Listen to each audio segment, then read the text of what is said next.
నమస్తే, నేను మీ కుప్ప పద్మిని. ఇన్నాళ్ళు మీ సపోర్ట్ ని నాకు అందిస్తూ, మీ ప్రేమని నాకు అందిస్తున్న ప్రతి ఒక్కరికి కృతజ్ఞతలు. ఇప్పుడు చూడబోతున్న ఈ వీడియో కూడా ఖచ్చితంగా మీకు ఉపయోగపడుతుంది. లైక్, షేర్ అండ్ సబ్స్క్రైబ్ చేసి మీ ఇష్టాన్ని అలాగే మీ సపోర్ట్ ని నాకు అందించండి. అలాగే ఈ వీడియో పట్ల మీ అభిప్రాయాన్ని కమెంట్ సెక్షన్ లో కమెంట్ చేసి నాకు తెలియజేయండి. నమస్తే, వెల్కమ్ టు అవర్ ఛానల్. నేను పద్మిని. ప్రస్తుతంతో పాటు జ్యోతిష పండితులు, మాతంగి ఉపాసకులు, శక్తిపీఠ వ్యవస్థాపకులు రాఘవ ఆదిత్య గారు మనతో పాటు ఉన్నారు. మాట్లాడదాం. రాఘవ గారు, నమస్కారం అండి. నమస్తే అండి. భార్యాభర్తల మధ్య కామన్ గా చాలా మంది చెప్పేటటువంటి విషయం ఏంటంటే సఖ్యతా లోపాలైతే ఉన్నాయి.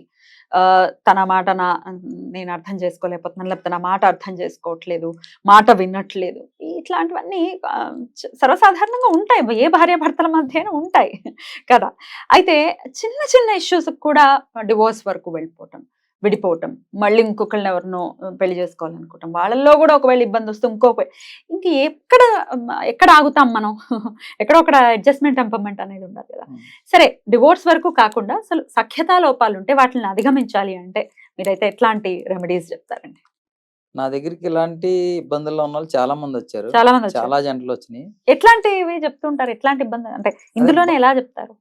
భార్య భర్త మాట వినట్లేదని, భర్త ఏమో తను అర్థం చేసుకుంటలేదని భార్య అంటా ఉంటారు. భార్య ఏమో తన మాటగా నన్ను సపోర్ట్ చేయట్లేదు, వాళ్ళ అమ్మగారు మాట వింటాడు అని ఇది ఒక కామన్ ప్రాబ్లం. Ladies version. భర్త వెర్షన్ ఏంటంటే తను సరిగా క్లోజ్ గా ఉండట్లేదని భర్త వెర్షన్. సో అలాంటి వాళ్ళని ఇద్దరిని కూర్చోబెట్టి ఫస్ట్ వాళ్ళిద్దరికి కూడా కౌన్సిలింగ్ చేస్తాం అనమాట. అసలు వాళ్ళ మిస్అండర్స్టాండింగ్ ఏంటనేది తెలుసుకునే ప్రయత్నం చేస్తాం. చేస్తే ఏమి ఉండదు అక్కడ, కానీ ఇద్దరు ఎగోస్కి వెళ్ళిపోతారు.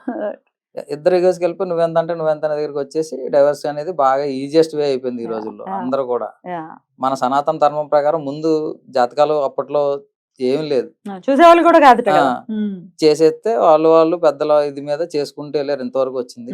ఇప్పుడు జనరేషన్ మారిపోయి ఇప్పుడు లేడీస్ కూడా వర్కింగ్ స్టైల్ పెరిగింది, ఇన్కమ్ సోర్సెస్ పెరిగినాయి. సో అట్లా అందుకొంత జెంట్స్ లో కూడా ఏంటంటే వీళ్ళు కూడా లైఫ్ స్టైల్ బాగా మారిపోయింది. చాలా మంది ఆల్కహాల్కి ఎడిక్ట్ అవుతున్నారు. అది మెయిన్ ప్రాబ్లము. డామినేషన్ ఒకటి బాగా మెయిన్ ప్రాబ్లం అయిపోయింది. సో ఎవరికి వారే అంతటి వారే అనే దాని మీద ఇదైపోయారు తప్ప భార్య అనే గౌరవం భర్తకు లేదు, భర్త అనే గౌరవం భార్యకి లేని పరిస్థితి కింద వచ్చేసింది ఇప్పుడు జనరేషన్.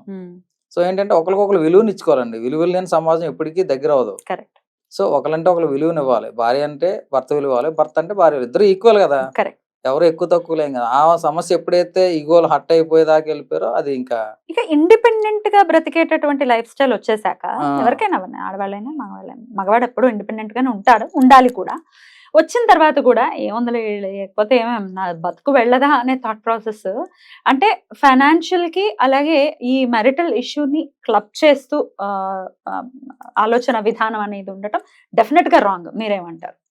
రాంగే, నేను కాదని అనట్లేదు. కాకపోతే ఇప్పటికీ కూడా తల్లిదండ్రులు చాలా వరకు ఈ జాబ్ ఇది సంస్కృతి వచ్చిన తర్వాత భార్యాభర్తలు ఇద్దరే దూరంగా ఉంటున్నారు. కానీ ఉమ్మడి కుటుంబంలో అడ్జస్ట్ అవడానికి అమ్మాయికి అసలు కుటుంబమే లేదు. ఒకవేళ ఉన్నా కూడా అడ్జస్ట్ అవడానికి చాలా ఇబ్బంది పడుతుంది.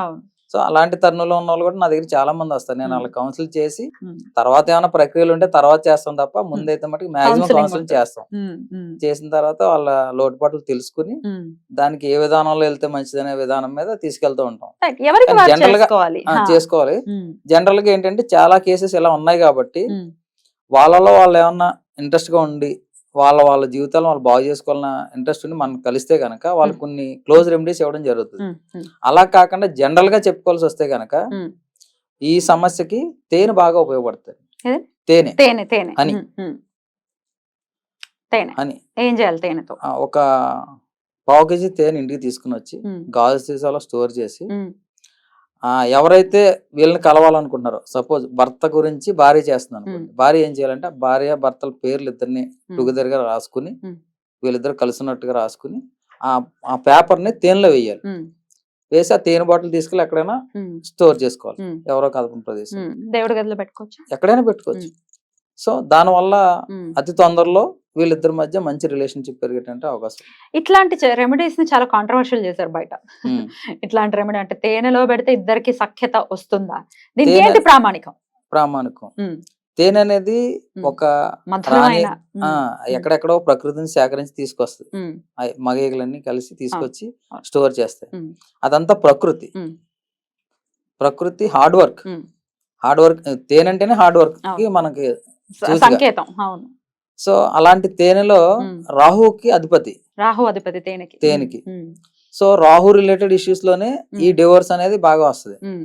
రాహు సరిగా లేనప్పుడు మాత్రమే మ్యారేజ్ ప్రాబ్లం లో బాగా ఇబ్బంది పడతా ఉంటారు భార్య భర్తలు ఎవరైనా సరే. ఇద్దరు ఎవరికి బాగోపోయినా ఈ డైవర్స్ దాకా వెళ్తున్నారు, కోర్టు కేసులకు వెళ్తున్నారు, పోలీస్ స్టేషన్ వరకు వెళ్తున్నారు అంటే కూడా మెయిన్ థింగ్ రాహు. వాళ్ళ జీవితాల్లో రాహు బాగోలేనప్పుడు మాత్రమే వాళ్ళు స్టేషన్ వరకు వెళ్ళడం, కోర్టు వరకు వెళ్ళడం జరుగుతుంది. బాగోలేదంటే ఎట్లా చూస్తారండి? ఒక చాట్ లో రాహు ఎక్కడుంటే మీరు బాగో కింద బాలేనంది. ప్రతి గ్రహానికి స్వస్థానం ఉంటది, ప్రతి గ్రహానికి ఉచ్చ స్థితి ఉంటది, ప్రతి గ్రహానికి నీ స్థితి ఉంటది. ప్రతి గ్రహానికి ఉన్న కానీ రాహుకేతువులకి రెండిట్లకి అక్కడికి చార్ట్ లో మీకు ప్లేస్మెంట్ ప్లేసులు లేవు. అది ఎక్కడ ఉంటే అక్కడ ఇది వాళ్ళ ఇల్లు. అంతే కదా, మీకు తెలియదు ఏం లేదు. సో దానిలో ప్లేస్మెంట్ బట్టి ఎక్కడ ఉన్న దాన్ని బట్టి చూడాలి. అంటే ఎవరికెవరికి ఇండివిజువల్ గా చెప్పాలి అవన్నీ. లగ్నంలో రాహు అంటే ఎట్లా చూస్తారు మీరు, అది చెప్పండి. లగ్నంలో రాకుంటే ఇబ్బంది ఏమి ఉండదు. దాని వల్ల మ్యారేజ్ విడిపోయే పరిస్థితి ఏమి ఉండదు. కొద్దిగా ఎక్కువగా తిరుగుతూ ఉంటారు, సదా సంచారంగా ఉంటారు. వాళ్ళ జీవితాలన్నీ కూడా ఎంప్లాయ్మెంట్ అయినా ఎక్కువగా మారుతూ ఉంటారు. ఇట్లా రాహు ఎక్కడ ప్లేస్ చేయబడి ఉన్నాడో దాన్ని బట్టి రిజల్ట్స్ అనేవి ఉంటాయి. దాన్ని పెద్ద చార్ట్ నే ఇదే చేసుకుని వెళ్ళాలని బోల్డ్ రెమెడీస్ ఉన్నాయి. బోల్డ్ అన్ని దానికోసం వచ్చినాయి కదా. అన్ని మన జాతిగా ఉండాలనుకుంటే బోల్డ్ రెమెడీస్ ఉన్నాయి మేడం. అన్ని చేసుకుంటూ వెళ్తే అంత లైఫ్ అంతా హ్యాపీగా ఉంటుంది. ఇగో అనేది ఒక్కటి పక్కన పెట్టాలి. సో తేనె అనేది రాహుకి సంకేతం కాబట్టి రాహు కొంత ఉపశమనం అనేది ఉంటుంది. ఖచ్చితంగా ఉంటది. వాళ్ళిద్దరి మధ్య మళ్ళీ అండర్స్టాండింగ్ రావడానికి అవకాశం ఉంటది. ఎన్నో చాలా మంది మీద ప్రయోగించి చేసిన తర్వాత మీకు ఈ రెమెడీ చెప్పడం జరుగుతుంది. ఏదో ఊరికే వేగ్గా చెప్పడం లేదు, ఆల్రెడీ చాలా జంటల మీద ప్రయోగించాం, వాళ్ళ కళ్ళడం జరిగింది. సో అందుకని నేను ఖచ్చితంగా చెప్పగలుగుతాను. ఒకరి మీద ఒకరికి ఆకర్షణ అనేది క్రియేట్ అవుతుంది. హనీబీ అంటేనే ఆకర్షణ. హనీబీ అంటేనే ఆకర్షణ. అది ఆకర్షణ దాన్ని తీసుకుంటుంది. ఒక రాణి కోసం ఎన్ని పోగు చేసుకుని వచ్చి అదంతా తేనె ఫామ్ చేస్తాయి. అవును. సో అది చాలా మంచి రెమెడీ. అది దాని గురించి ఎంత కాంట్రవర్షియల్ చేసినా ఎండ్ ఆఫ్ ది డే అది వర్కౌట్ అవుతుంది కదా. బాధపడేవాడికి మాత్రమే దీని అవసరం ఉంది. బాధ లేని వాడికి నా హాస్యాస్పదంగా అనిపించవచ్చు. ఏమిటి దాని వల్ల అవడం ఏంటి, ఒకవేళ అనుభవిస్తే తెలుస్తుంది. ఇదొక సోర్స్. దీని వల్ల అయిపోతుంది ఏం కాదు. మనం నీటిలో కొట్టుకుపోయినప్పుడు ఏది దొరికితే అది పట్టుకోవాలి. అది రాయవచ్చు, తాడవచ్చు, గడ్డ ఏదైనా పట్టుకుంటే అది ఏమైనా ఓతం ఇవ్వచ్చు కదా. అలా ఇది ఒక సోర్స్ అనమాట. అంతే ఖచ్చితంగా ఇదే ఖచ్చితంగా కలిపేస్తాను మనం చెప్పలేము. వాళ్ళ ఇండివిజువల్ జాతకాలు చూడాలి, వాళ్ళ బ్యాక్గ్రౌండ్ పరిశీలించాలి. ఒకళ్ళు ఎక్కువ ఒకళ్ళు తక్కువైనా కూడా ఈగో స్టేజ్ లో కూడా ఇరిపోయే పరిస్థితులు ఉన్నాయి. ఇప్పుడు ఫైనాన్షియల్ గా హై లెవెల్ ఉండి ఒక లో లెవెల్ ఉన్నా కూడా సెట్ కావట్లేదు. ఇవన్నీ కూడా తీసుకోవాలి మనం. ఏదో ఖచ్చితంగా ఒకటే అంటే కాదు. ఊరికే అంటే ఇది ఎవరి దగ్గరికి వెళ్ళాలో తెలియదు, మాకు మాత్రం సమస్యలు ఉన్నాయి అనుకునే వాళ్ళకి ఎంతో కొంత హెల్ప్ అవుతుంది. ఖచ్చితంగా హెల్ప్ అవుతుంది. ఈ రెమెడీ ఖచ్చితంగా హెల్ప్ అవుతుంది. సో ఏ రోజు చేయమంటారు? ఏ రోజైనా చేయొచ్చు, రోజుతో పని లేదు. ఇది జీవితానికి సంబంధించింది. ప్రతి రోజు మంచిదే, ప్రతి నిమిషం మంచిదే. ఎన్నాళ్ళు ఉండాలి అది?